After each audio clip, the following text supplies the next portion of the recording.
Hello and welcome to this video, and today I'm going to be ranking my 15 favourite classic rock or heavy rock albums. I mean, what are we gonna... Heavy rock, classic rock? Basically, these are the bands that I first got into. It's the bands that really established me as a musician, the first bands I really liked.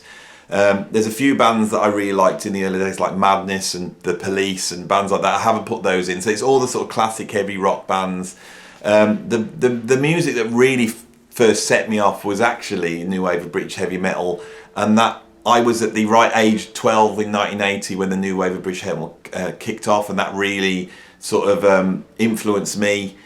But I very quickly went from bands, you know, like Def Leppard and, you know, Iron Maiden, towards the more sort of classic rock bands, and it's those bands that I want to rank, you know. So some of them might seem at the fringes of that, but that's the sort of thing we're talking about: classic rock, heavy rock bands. Okay, so 15, and I've cheated twice, and I'm about to cheat now. So in 15th place, I want to put two rock bands up, which for me both have classic rhythm sections, were very influential in the way those rhythm sections work, and I've put them together, and I shouldn't have really. So the first is, and I have lost the cover for this album, so I've just got the CD here, right? Is that there? If you can see, that's the Free Story by Free. Okay, now you're probably wondering why a lot of these albums I haven't got the vinyl for, and the reason is because in my young days I bought lots and lots of heavy metal and heavy rock albums, lots. And then when I got into jazz, a lot of those albums I had to get second hand, so I would trade in. I had all the Judas Priest albums, I had all the Iron Maiden albums up to that point, and I traded them in. The ones I really loved I kept, which made this easier because the ones I really loved kept, but I did sell some off, and then later on regretted it. And Free is one of those bands that I regret selling all those albums, and I'm pretty sure I would be putting Fire and Water up. But the Free Story, which I had originally as a double album, I think that was my favourite album. But a lot of these bands, that it wasn't like I needed to dig deep into what they were doing on albums. It was the hit records and the famous songs that I loved, and Free is one of those bands. That rhythm section of Andy Fraser and Simon Kirke is just sublime. It's up there with the James Brown rhythm section, you know, for me. You know, you have to study what's going on, you know, in the use of space and restraint, you know. Some of the stuff they did on the Live Free album was absolutely incredible, you know, and the space that was put in, you know, by those guys, absolutely brilliant. Paul Kossoff, incredible blues guitarist with his own sound, which is so signature, and, you know, of course, Paul's incredible vocal, you know, so many incredible vocalists in this world, you know, which I'd like to point out. But they tie for me into 15th place with this band, Status Quo. This might be the only time this band crops up on my channel, you know, and you may be surprised at how much I love Status Quo. I think they are underrated. I think people judge them as being a bit of a sort of passé, you know, granddad band. But no, go back and check out what they're doing. And they did so much different stuff, you know, and that joke about it all being 12-bar blues, go and listen to some of the chord progressions and chord parts. This was a great band, absolutely fantastic band. And they did so many different things. You know, one of my favourite songs by Status Quo is Living on an Island, which is just so different to anything else they did. But here we are with, again, the credible rhythm section that we have, the credible way of playing time. And this is just full on this. And this is a heavy album, you know. And it contains perhaps my favourite Status Quo song, which is Paper Plane. Absolutely brilliant. So that's it. I've tied those together. I shouldn't have, because I was sitting there thinking, oh, shall I put Free or shall I put Status Quo in? So I thought I'd cheat and do that. And I've cheated again for 14th place, but I think you'll forgive me with this, right? I had to put these albums in because I wanted to talk about them. I need to mention them on my channel at some point, and I had to put them in somewhere. And so in 1980, I basically stopped listening to pop music like a little kid.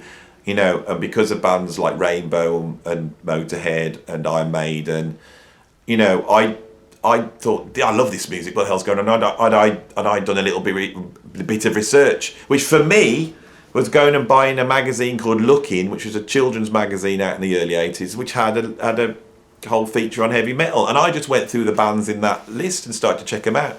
But because the new wave of British heavy metal had sort of broken, K-Tel, which was like a British record label that just put out sort of compilations albums, brought these 2 albums out. And these, God, if I was listing the 10 most influential albums on me, they would have to be here. And that would be Axe Attack and Axe Attack Volume 2.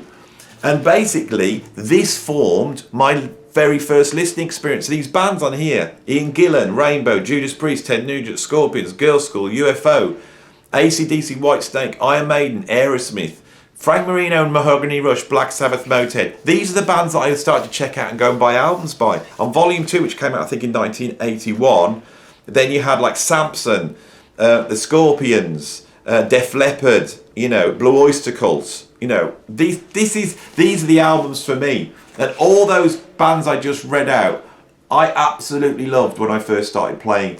I checked out the drummers, and those are the drummers that first influenced me. My style is shaped really out of drummers like Ian Pace or Clive Burr,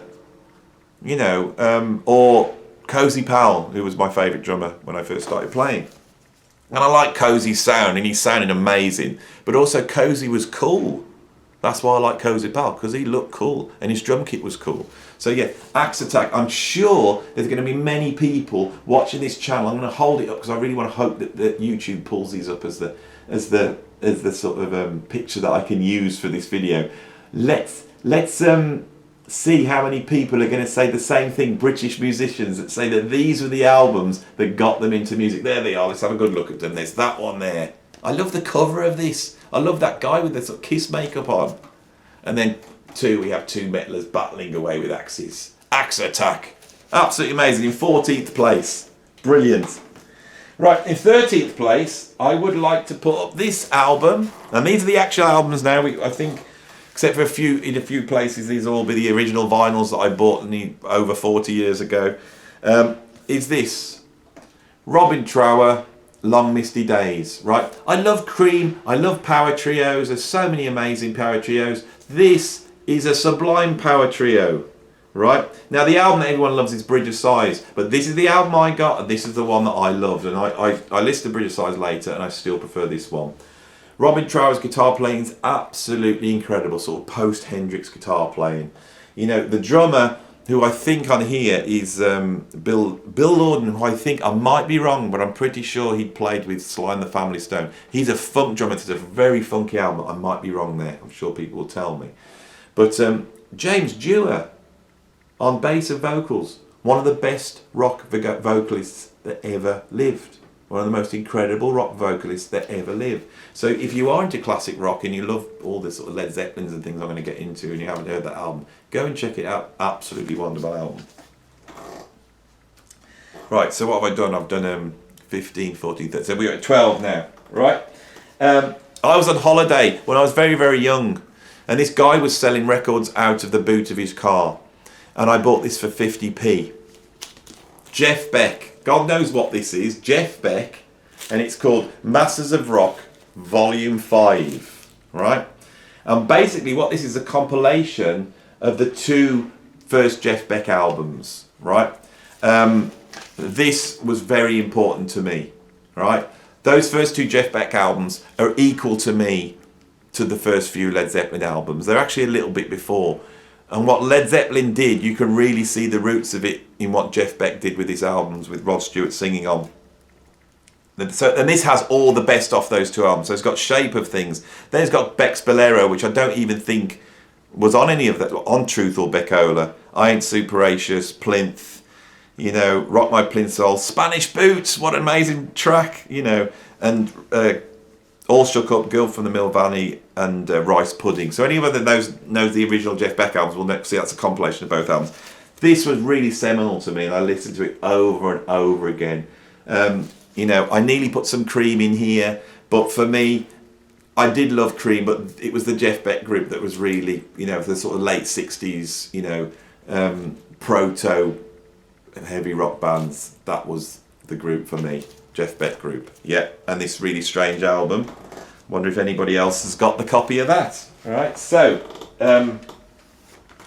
often for me the discussion will come up with classic rock drummers, and at some point I'm going to do a discussion about classic rock drummers like John Bonham and Ian Pace, and all those people, you know, the Ginger Bakers and all those, and then the more modern guys that came out later on, like Nico McBrain and all that, Cozy Powell.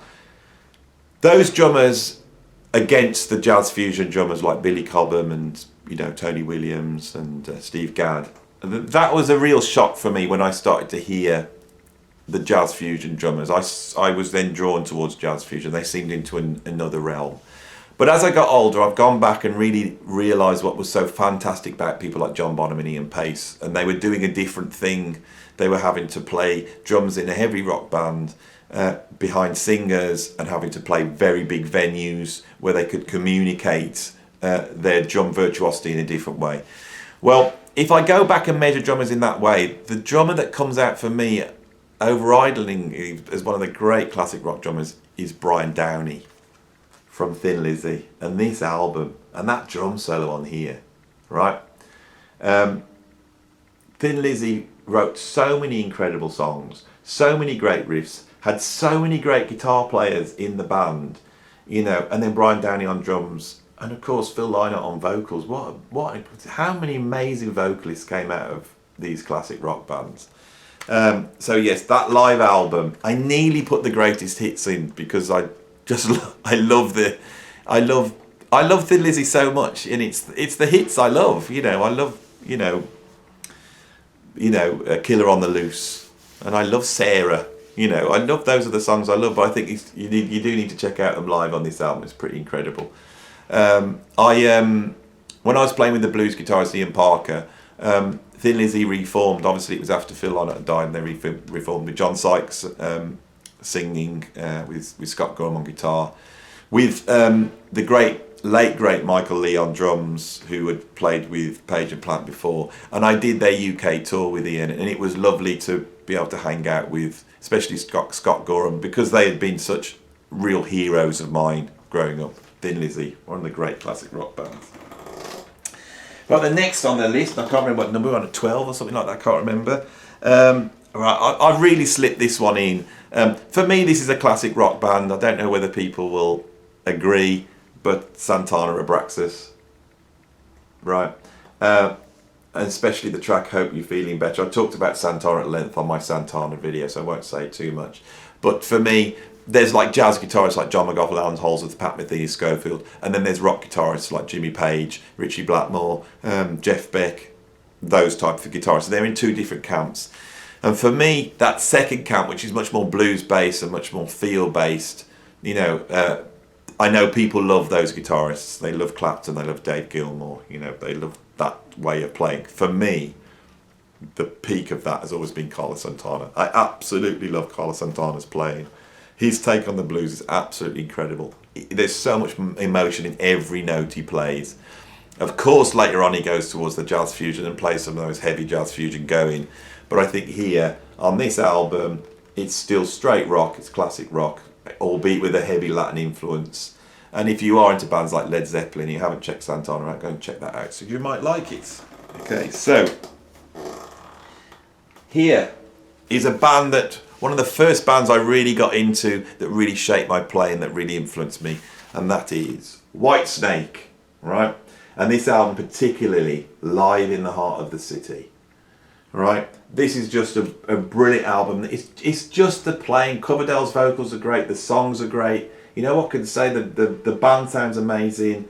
You know, I love Ian Pace and John Lord in Deep Purple, but I love them even more in Whitesnake. If I was to put my most favourite drum performances by Ian Pace, it would be this album and Ready and Willing and Come and Get It. I just love the drumming on that, especially the drumming on Come and Get It.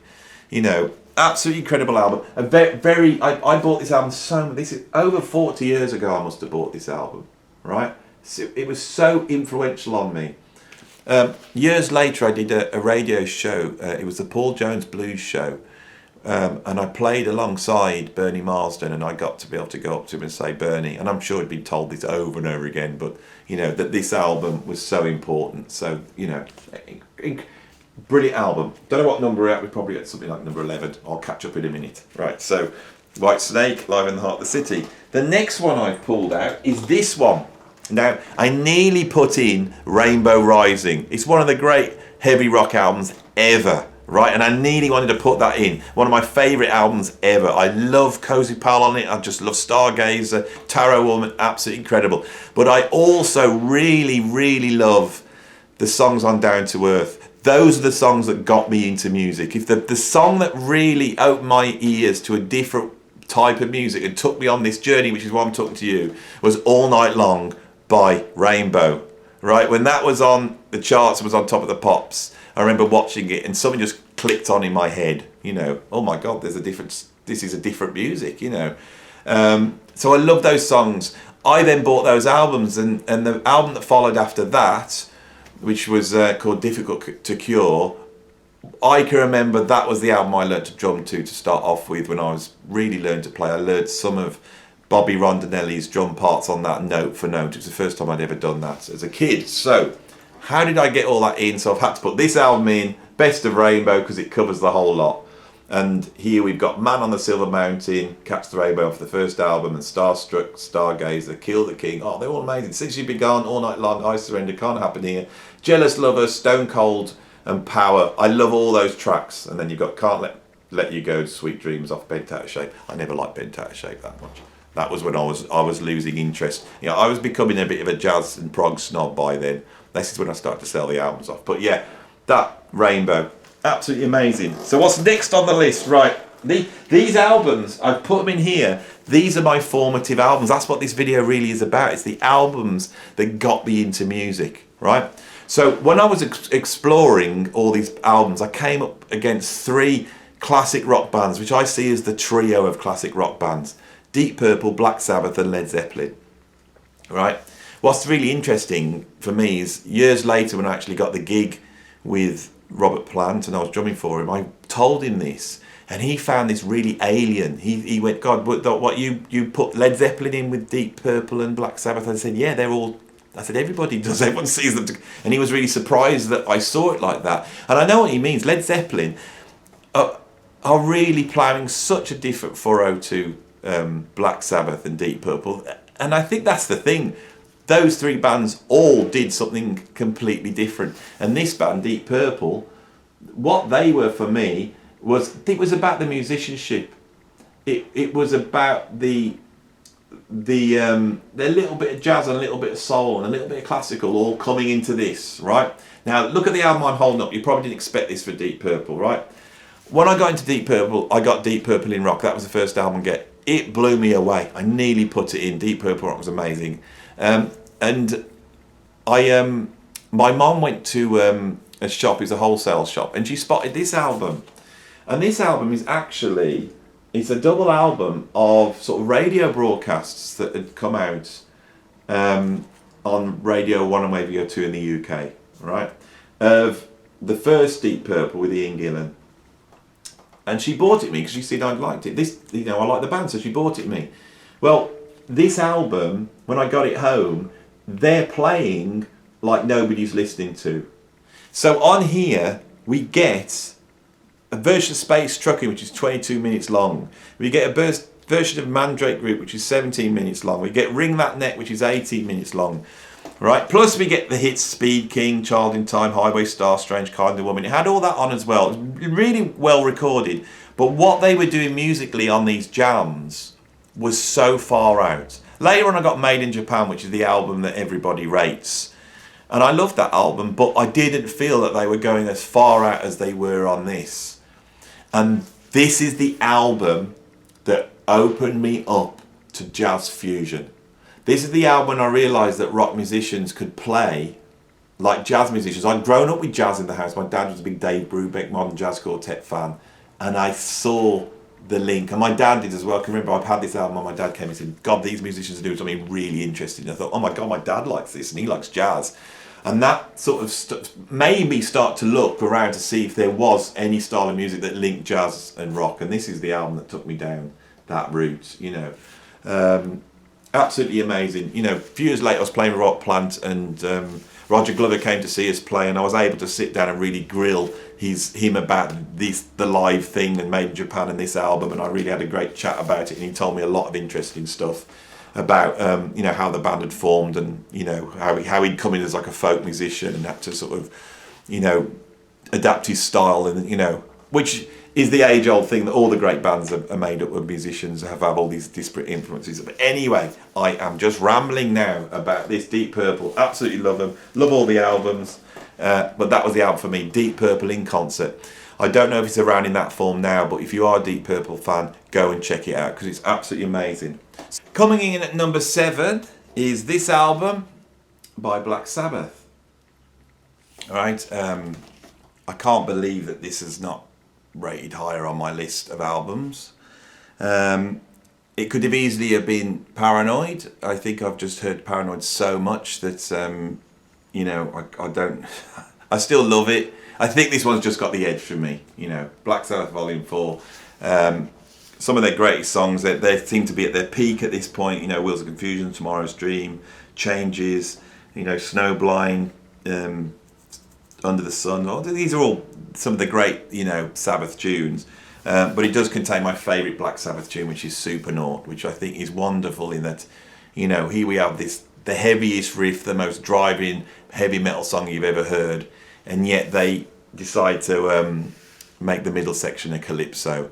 You know, Sabbath they were proggy. I think this is right, that not only did they create heavy metal, but they laid the grounds for prog metal, because they were proggy, and the way they structured their tunes was very, very interesting. As I've got older, I've really begun to rate Bill Ward's drumming. You know, what metal drummers do is not what Bill Ward does. Bill Ward is a very musical drummer that plays almost like jazz phrases underneath these songs. He creates signature parts that become part of the tune. So if you think of something like War Pigs, that hi-hat pattern, when it goes like da-dan,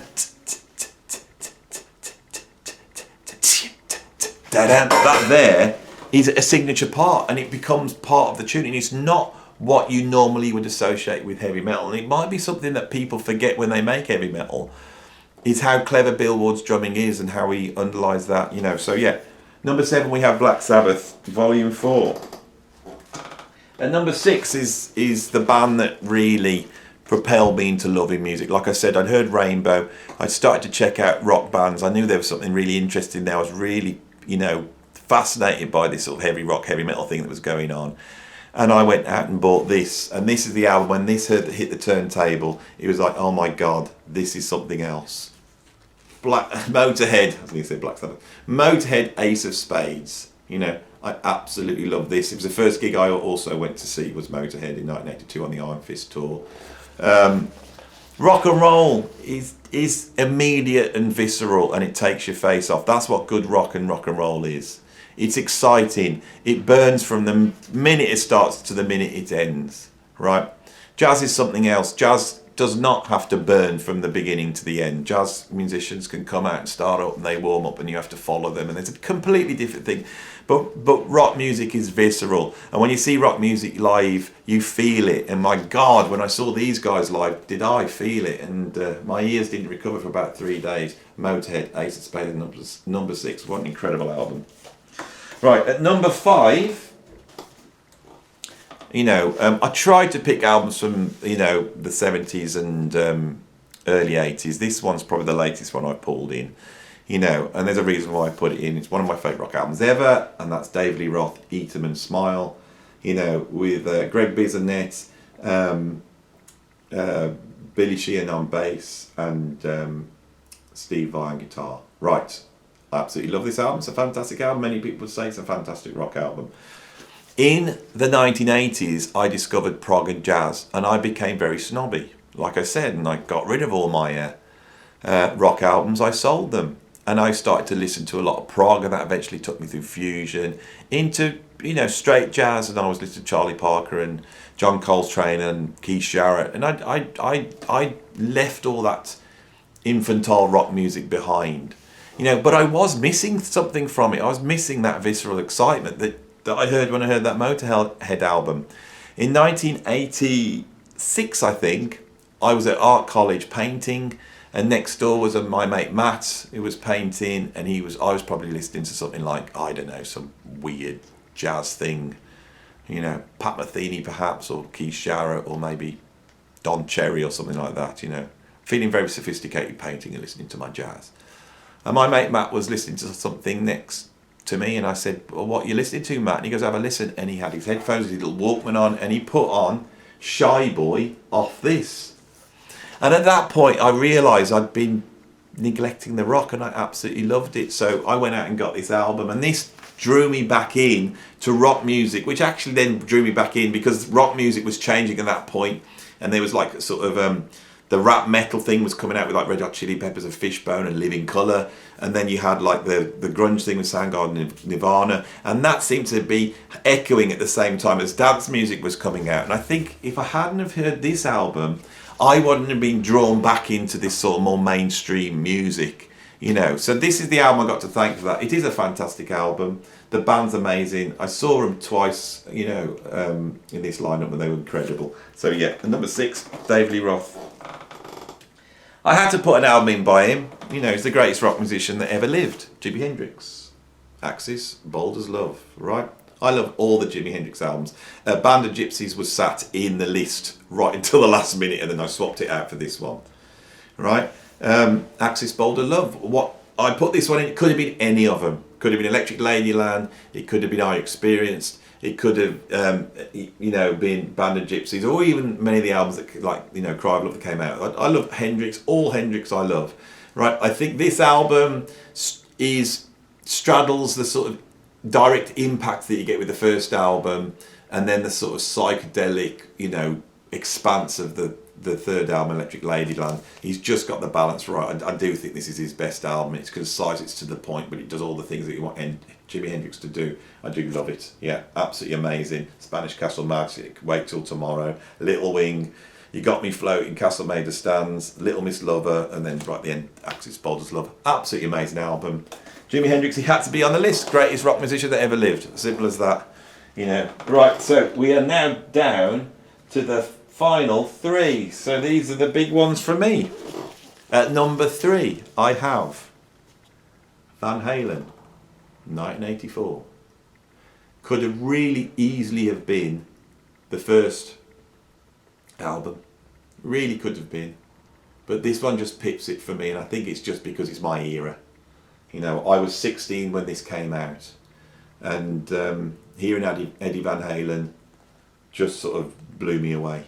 You know, there was a lot of guitarists that started to merge around about 1984. You know, I think I heard Steve Vai for the first time, I heard Yngwie Malmsteen for the first time, I heard Eddie Van Halen for the first time, and guitar playing was changing, and that was going to be really important. You know, for musicians my age, I think we were very influenced by that sort of huge popularity that the 80s rock guitarists had, that Vai had and Satriani had, and I think it raised the musicianship level up. You know, absolutely love this album. I've spoken about it elsewhere, my favourite guitar solo of all time. I think massively underrated in terms of the other musicians. I think Alex Van Halen is one of the great drummers. You know, Dave Lee Roth, along with Freddie Mercury, is probably the greatest frontman that's ever lived. You know, he was absolutely incredible.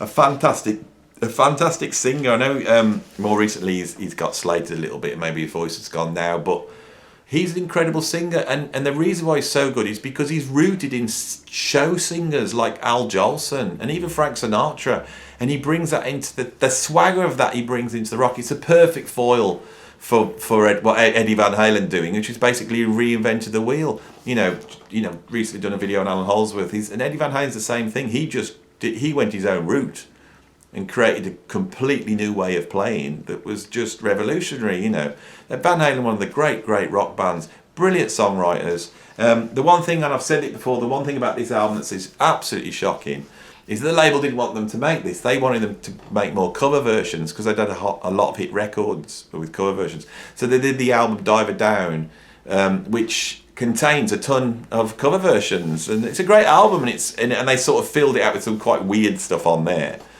But I think the reason why the record company were reluctant to go Eddie's route is because he wanted to start playing keyboards. This is bizarre. Can you imagine someone going in and saying, well, make an album and the single off it is going to be me playing keyboards. I'm not going to play guitar. The riff is going to be on keyboards. And they go, what, you Eddie Van Halen, you need to play guitar. I can understand them being reticent. But of course, Eddie, as always, was right. And, Jump is their greatest moment. And for all those incredible riffs that Eddie wrote on guitar, perhaps the one he's known for is the one he wrote on keyboards. Absolutely incredible. I heard that as a kid, Jump, and it was a guitar solo that pulled me in, so I went and bought this album. But the other tracks aren't like that, and it's got some of their most heaviest moments. I'll end up talking about this album a lot, but don't shut up and move on. This is number 3 in my favourite sort of rock albums. So, what have you got at number 2? Right, God, I absolutely love this band, right? How many people love this band? How many jazzers and classical musicians and people you wouldn't expect love this band? AC/DC, Highway to Hell, right? I love AC/DC. I've got everything by them, right up until For Those About to Rock. And then, as I said, when I became very sophisticated, I moved away from them. I've got to be honest, the stuff they did after that, I wasn't so keen on. But at this point, when they're making this album and Back in Black and Power Age, all around that period, they are sublime. They have created a form of rock music that just ticks every single box. And remember what I was saying about Status Quo and Free? Again, this rhythm section here, if you want to learn how to play in a band and you want to learn how to play music, go and listen to what they're doing in this band. It's like nuclear physics, right? So Malcolm Young, he's one of the great geniuses, right? Yeah, people think it's easy to write a tune with 3 chords. Well, it is easy to write a tune with 3 chords. But how do you make the 3 chords sound like the riff to Highway to Hell? How do you make it sound that you can go, and everyone goes, oh, I know that tune? How do you do that? That's the genius of Malcolm Young, right? The genius of Phil Rudd on drums is the economy in which he plays, but it's so clever. If you ever see a picture of them playing live, you'll see that Phil Rudd's got quite a big kit with a lot of toms and a lot of cymbals, and you'll think, why the hell's he got all that for? He just never plays them. He doesn't need those cymbals. But he does, because when he's playing, his toms and his cymbals fit with the harmonic thing that's going on with those chords, right? So he'll go for a certain tom because that tom is fitting the chord that they're playing at that time, and so often you'll hear, say, where most rock drummers would go plap and they play a flam, they go plap, boom, plap. He doesn't do a plap, he just does a bap, he does one hit, but his snare sounds perfect to the way he hits it perfect. This is really hard to do. Right, Bon Scott's vocals, absolutely incredible. Right, really incredible singer. When he went and they got Brian Johnson, they would have had to search to find a singer that can sing at that level for a gig. At that sort of intensity. So Bon Scott's something else. But his lyrics are amazing. They're pure rock and roll, but they are poetry. And I can remember once reading an analysis of Highway to Hell.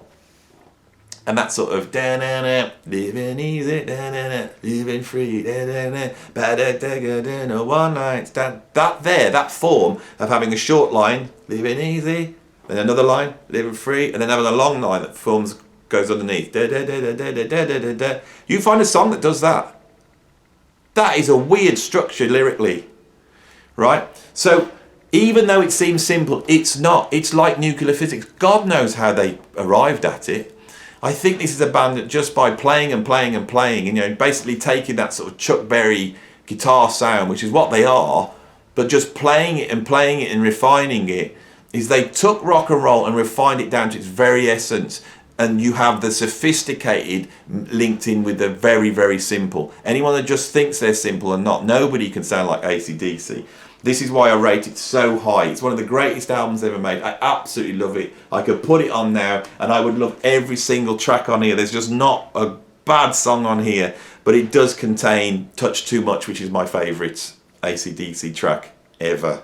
You know, absolutely amazing. And also, within that form, if you go through and listen to how every song is different, every song on here is different. They do that, it makes it different from the song that went before, you know. Absolutely amazing. And I'm sure me putting this at number 2 will have, you know, so many people will be saying, yeah, this is one of the greatest bands of all time. You know, I love the Beatles. I like the Rolling Stones. You know, when I you know, pick up a rock encyclopedia and they start telling me what the greatest, you know, bands are in history. Yeah, I like all that, but for me, it's not that. It's AC/DC, it's Van Halen, it's Black Sabbath, and at number 1, of course, it's Led Zeppelin. Right, and they are for me in another league. Led Zeppelin are separated. I'm not saying they're better than AC/DC. I'm not saying they're better than Deep Purple, but they are in a different league. They do something else. It's really hard to put into words what Led Zeppelin do and why they're so great. Now, when I was exploring all these different bands as a kid, and I was buying albums by all, you know, Angel Witch, and then buying albums by Rainbow, and then buying albums by Hawkwind, and exploring all these rock bands and expanding my knowledge. I went and bought a Led Zeppelin album. I bought Led Zeppelin 2. And when I bought that the next week, with my pocket money, I bought Led Zeppelin 4, this album. Then I bought Led Zeppelin 1. Then I bought Led Zeppelin 3. Then I bought House of the Holy. And he was like week by week, just going, oh my God, I've got to get every single album, you know. And as I went through it, I can remember thinking, this band's astonishing. They must get bad at some point. And I remember getting Physical Graffiti quite late and putting that on and going, oh my God, this is another level. Led Zeppelin were my favourite rock band, and they probably still are my favourite rock band. I absolutely love them to bits. And I can remember as a youngster, I'd gone for a day out of Wolverhampton, and I can remember walking down the road. Robert Plant was walking down the road towards me. He was going to a football match. And I can remember I walked past him, and I was so shocked that I'd even seen Robert Plant that I tried to run all the way around this block, like where the football stadium was. I tried to run all the way around to try and catch him just to walk past him again, which I didn't do, you know. I was obsessed with this band. So years later, when I hooked up with various people and then finally got asked to play with Robert Plant, it was an incredible thing, you know. I to be sat behind Robert Plant on stage playing, looking at the same view that John Bonham, you know, had, to see Robert come around and cue me and then smile if I was doing something cool, or give me a funny look if it wasn't what he wanted, and see the same sort of looks on Song Remains the Same, was just an incredible experience for me, you know.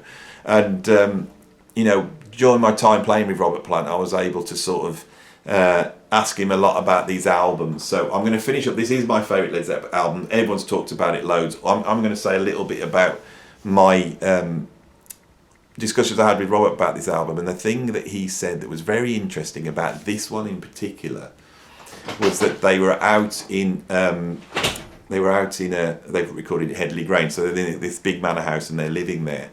And he said, you know, they were kids, I think, you know, they were in their early 20s, so they're having a lark. He said he remembers that they were having a lark, you know. He told me that John Bonham was really keen to play double bass drums on this, so he got this double bass drum, and they didn't want him to play a double bass drum, so they'd wait for him not to be around, and they'd grab the bass drum and sort of, you know, run outside into the English countryside and dump it in a hedge, you know. And that this music, when you hear it, which sounds so sublime to us, really came out of people having fun and just really enjoying themselves, exploring musically what they could do. Of course, they were all at the top of their game. They were all incredible musicians. And of course, they had this symbiosis that is very difficult to replicate. And I know that because I played for Robert Plant, and didn't matter how much virtuosity I had, it's very hard to sit, you know, behind Robert knowing that when he's asking you to come up with a beat, that at some point you had John Bonham coming up with the crunge or coming up with the beat for when the levee breaks and going, oh my God, and it's not something you can do technically. It's being able to react in the moment. And I think that's something, when I hear this, it's sublime, because what you're actually hearing is something that's actually very, very relaxed. You know, things are just happening. You know, Stay to Heaven, you know, Robert didn't have the lyrics ready. He's basically sat in the studio writing lyrics down, and, you know, from what I remember, I was told, you know, just sort of coming up with stuff as it was happening. They wrote these songs in the studio as they happened. You know, they came up with sounds. You know, Bonham set his drums up in the entrance of this pool, and they put a couple of mics, and then suddenly they got this drum sound. You know, when the levee breaks drum sound. I think that's something to remember, you know, about music making, is that, you know, for it to be really good, you need to really be relaxed. And it's something I can remember when I was a painter in the old days, and I was like, you know, I was painting one day and my art teacher came in, and he said, when every brush stroke you make, and this corresponds to every note you play, you should be like a squirrel that's about to jump from the branch of one tree to the other. It's life and death, right? If you slip up, you could fall to your death. But when you make that jump, you cannot make it under tension. You have to do it as relaxed as you possibly can. And that has always stuck with me. And that, I think, with this and all the other albums, you know, is what you're hearing, especially with rock, when it seems so simple, with the Status Quos and the Frees and the AC/DCs. When it seems so simple, it's not. It's the hardest thing in the world, and sometimes it's easy, like many jazz musicians do, to disappear behind a flurry of a million notes. But this is a different type of thing, and I think that's what I got from rock music. I still love it to this day. These are my favourite albums. Anyway, this is the end of the video. I hope you've enjoyed it. Obviously, as I always say, if you like it, and if you want to hear some more, subscribe, but most importantly, stick some comments in. Thank you very much, and I'll see you soon.